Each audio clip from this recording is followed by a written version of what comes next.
Hello, welcome to the show. Now, possibly like you, we find the whole world of property interesting, exciting, even addictive. Yes, but in order to succeed, you've got to make sure that you buy at the right price and in the right location. Yeah, but one way... Do that, you might just grab yourself a bargain. So will any of today's properties turn out to be great deals? Here's what people bought. This overgrown plot in Brompton has Lucy feeling optimistic. According to the auction catalogue, this is land with potential. I frequently visit the Medway area of Kent, but I'm not in one of my usual spots today. No, this time I'm in the picturesque village of Brompton, which is situated between Chatham and Gillingham. It's a convenient location with a couple of local pubs, and if you fancy a quieter, leafier style of living, this could be a great place to find property. The origin of the name Brompton also has a leafy element. It derives from broom, you know, the yellow shrub. Brompton might not have the fast train links or facilities as its neighbours do, but they're near enough. However, I'm not here to see a house. Oh, no. I am here to see this. It might not look very exciting from the outside, but this is not just any old parcel of land. According to the auction catalogue, this is land with potential. Now, it had a guide price of £35,000 to £40,000. I'm going to take a closer look. So what have we got here? Well, it's a rectangular parcel of grassland, and you also get some parking spaces here as well. This certainly does have potential, but because this is a conservation area, the design would have to fit in with the established period properties around here.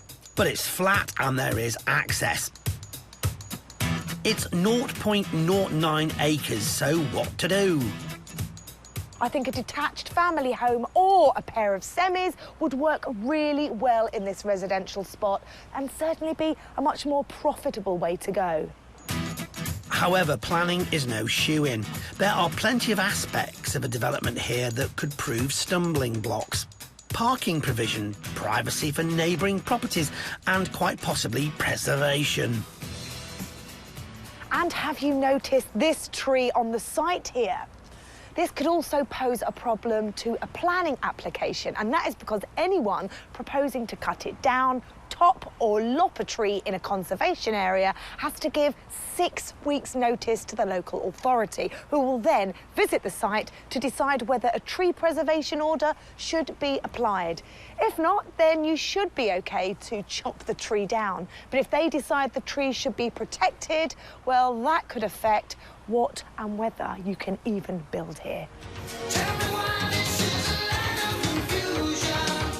It's quite simple, Phil. Literally, it's the law of the land. There are historic parts of Brompton, but luckily this isn't one of them, which will make things easier. Also, in the past, there was a building here, making this brownfield land. For guidance, we called a local estate agent with experience in these types of cases. The likelihood of somebody getting residential planning here, I think, is good, but like anything with the local authorities, it is a little bit of a gamble, so it could go either way. So why would someone take on a £40,000 gamble like that? If you were to sell this land on with planning permission, I think it could be worth in the region of £100,000 to £150,000. If you were to build a 4-bedroom detached property, I think you could achieve a value of £250,000 to £275,000. Well, this is a residential location, and it seems fitting that a new house or houses could even be built here. However, it's not quite as simple as that, and nothing is guaranteed when it comes to planning permission. Let's head to the auction and find out who was prepared to risk buying a rather expensive bit of garden land. Nice site, this one. Little corner site that's been sort of left untouched for a long time. 35 to 40 is the guide price. Kick me off at 35,000. Straight in at 35. I'm obliged. 35. Now 40. 40 in front. So that's going to be easy, isn't it? 45 behind. Bidding continues apace to where we rejoin looking for 80,000. At 80,000, 80 I've got, and 2. 82. 82 I've got, and 4. 84. and 6, £86,000 I'm looking for, or 5 if it helps anybody. 85 I've got. At 85, over on the left-hand side, I've got at 86 I'm looking for. We've all done at £85,000. No, I've got 86, 87, 87 I've got, and 88, 88 I've got, and 89. 80, no, is that a no, or is that... No, that's definitely not.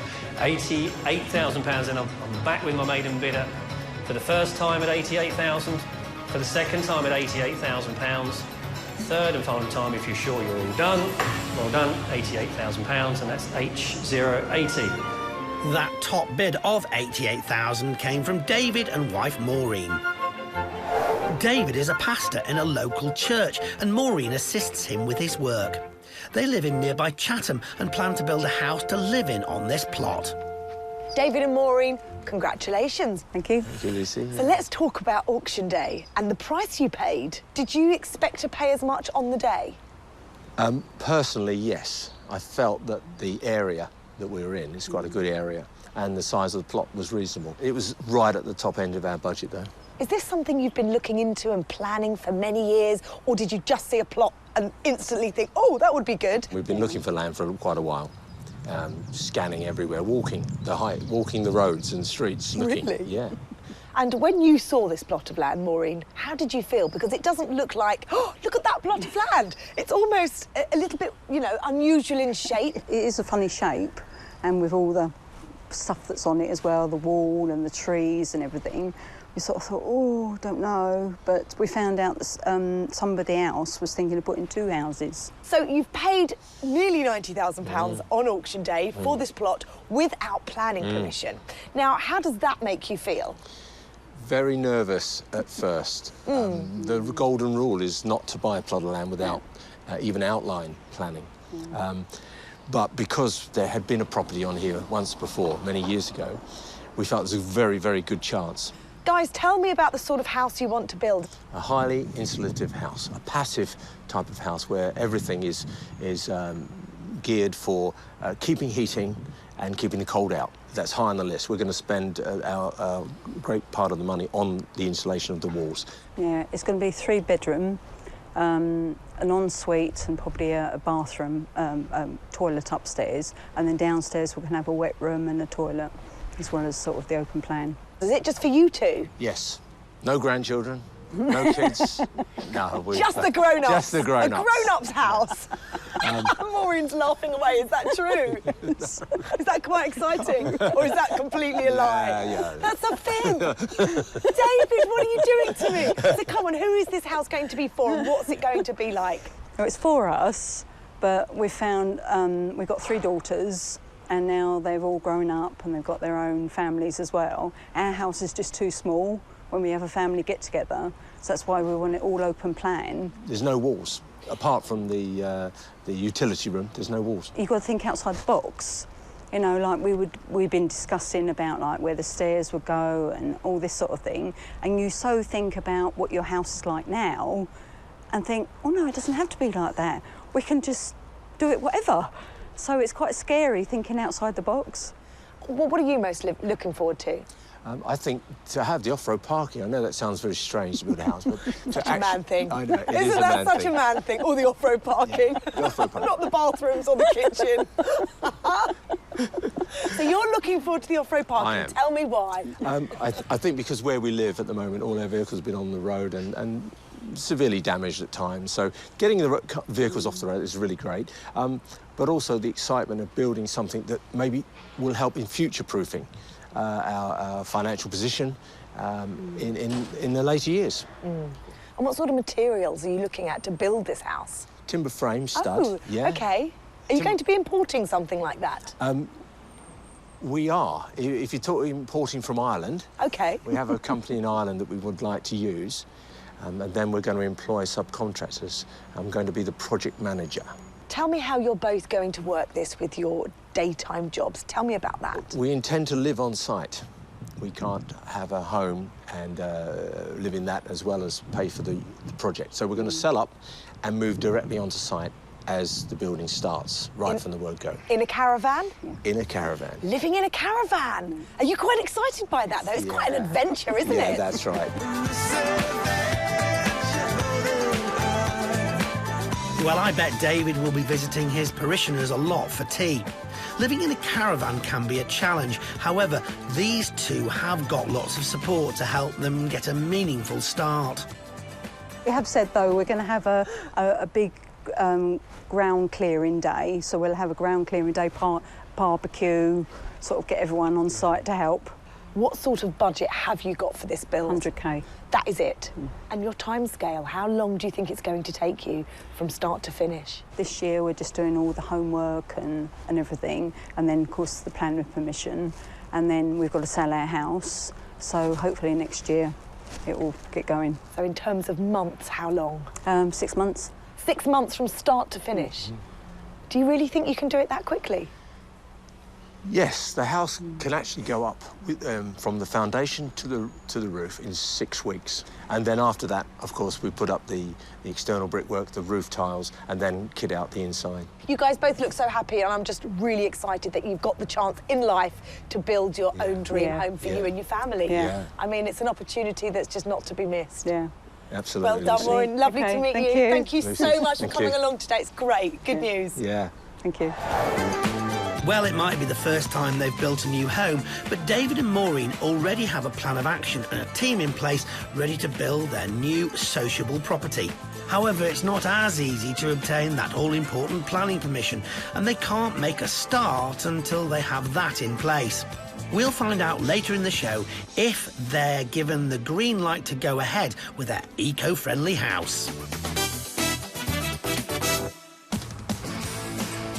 Time to return now to the picturesque village of Brompton in the county of Kent, where Lucy saw this plot of land.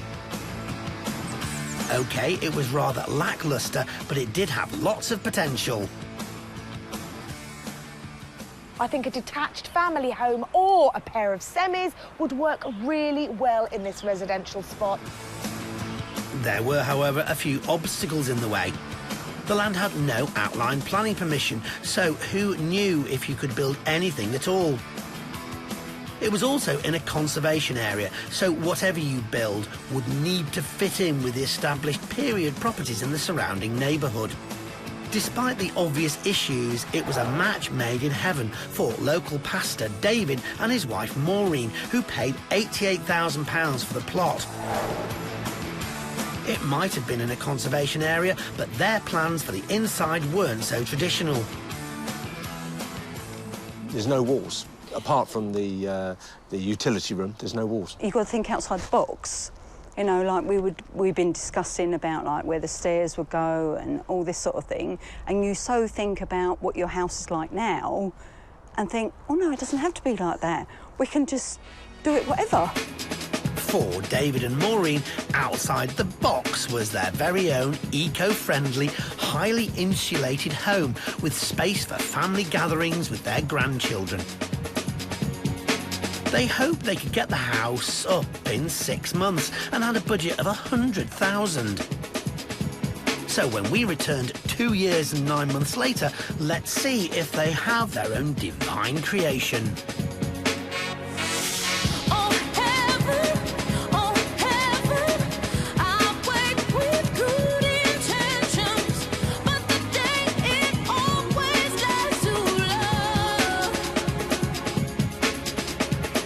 The couple's eco-dream house is now a reality. The brand new kitchen is looking heavenly with a mix of natural materials and modern fittings. The ground floor, as promised, is an open-plan living space.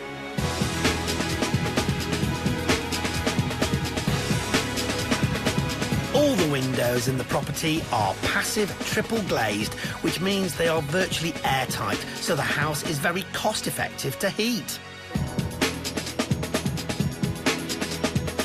There is a utility wet room with sleek modern fittings. But how is it looking upstairs? The gallery landing is at the centre of 3 double bedrooms. There is a Jack and Jill bathroom and a roll-top bath in the master bedroom. It's all terrific, but creating a house from scratch has proven a challenge. Our original plan was not successful. We had to change architects, And the second architect really got to grips with what the council were looking for. Because it's a conservation area, it was really hard because the property had to look like the property that around here. Like the front of the house looks the same as the rest of the street. The windows also look the same as the church just down the road here. So we were able to make the design quite a modern design by using the features that were in the area. So that was a learning curve. Conservation is quite a difficult one for us, ordinary human people trying to work it out. Despite having to make compromises, they've created a fabulous house. But what about the plan they had to live on site in a caravan? Living on site allowed us to get control of the site and keep it on a daily basis. And Maureen was excellent making tea and lunch. It was really good. My job was to project manage, and so we worked hard with keeping all the trades going and knowing what was needed the following week or within the next few days. We managed to keep all the orders coming in, getting all the deliveries. Maureen's kept David's energy levels up with those lunches, but what are some energy-saving features of the house? One of our requirements that we placed on ourselves was to capture all the rainwater and reuse it. And we do this by sinking a rainwater harvesting tank below ground, and we've drained everything from this roof, from the house roof, right into this area down here. And it works really well. From here, we draw up the water to our toilets and washing machine. The Eco House also has recycled newspapers in the roof, acting as insulation known as blown cellulose, and a heat recovery ventilation system that brings in fresh air from outside. They really have achieved something special here, but was their £100,000 budget realistic? Naively, we watched many of those programmes where they built a house for £100,000. That was obviously, as we were progressing, was not going to happen. It was a good idea, but it wasn't going to happen. And so we ended up spending between 150 and 180,000 on the actual build. They blew the budget for their dream home, but I think it's worth it. But what is the house worth now it's complete? We invite along two local estate agents to give us their opinions on the couple's £268,000 investment. I'm really, really impressed with the property. One of the nicest features is the large windows and how light the property is. It's very modern and sort of futuristic. The condition of the property is 10 out of 10 as far as I'm concerned. It looks like it's been done to their own taste as well, which is good. You normally see a lot of new builds, they're normally a little bit boring in what they offer. So it looks very unique, and I think it will stand out if it was to ever go on the open market. And if it were to go on the open market, what sort of sales values would the house achieve? I would recommend an asking price of £375,000. If we were to put this property on the market, I'd recommend an asking price of £380,000. Yeah, that's probably more than I thought it would be. Yeah. Definitely, yeah. A rather reserved reaction, considering the house is potentially worth more than they've spent creating it. But as it's their forever home, they won't be going anywhere. So how have they found the experience of working together? We work together anyway, Yeah. so it's been no different. Yeah. Through the church, we have various projects that we work on, but this one, we're definitely going for marriage counselling.